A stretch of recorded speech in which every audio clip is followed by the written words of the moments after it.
Breaking news ఇది నిజంగానే హైదరాబాద్ ఫ్యాన్స్కి హార్ట్ బ్రేకింగ్ న్యూస్ అని చెప్పాలి. ఐపీఎల్ నుంచి సన్ రైజర్స్ హైదరాబాద్ అవుట్ అయిపోయింది.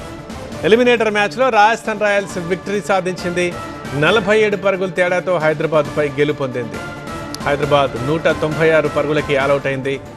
ఎల్లుండి క్వాలిఫైర్ 2లో గుజరాత్తో తలపడుతుంది రాజస్థాన్. ఆ మ్యాచ్లో గెలిచిన వాళ్ళు ఆర్సీబీతో ఫైనల్గా తలపడతారు.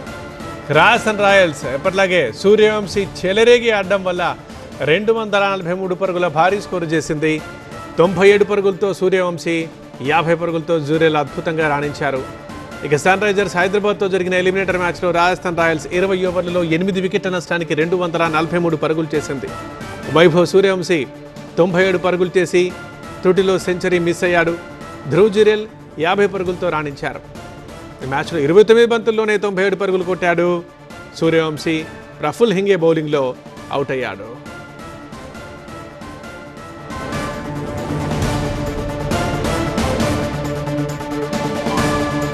సో టాస్ గెలిచి బౌలింగ్ ఎంచుకుంది హైదరాబాద్.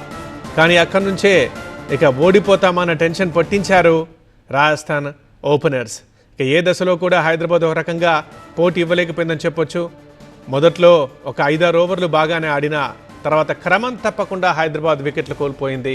ఇక అప్పుడే అర్థమైపోయింది, 2-3 వికెట్లు పడేసరికి హైదరాబాద్ ఓడిపోతుందని కన్ఫర్మ్ అయిపోయింది. చివరికి ఇక 196 పరుగులకి హైదరాబాద్ అవుట్ అయింది. ఇక సూర్యవంశీ ఎప్పుడైనా సరే అంచనాల్ని అందుకుంటున్నాడు. ఇవాళ కూడా 97 పరుగులతో అద్భుతంగా ఆడాడు. ఒక 3 పరుగుల తేడాతో సెంచరీ మిస్ అయ్యాడు. బట్ ఎటగెలకి క్వాలిఫైర్ 2కి అయితే తన టీంని చేర్చాడు సూర్యవంశీ. ఇక హైదరాబాద్ ఫ్యాన్స్ మాత్రం హార్ట్ బ్రేకింగ్తో ఇళ్ళకి తిరిగి వస్తున్నారు.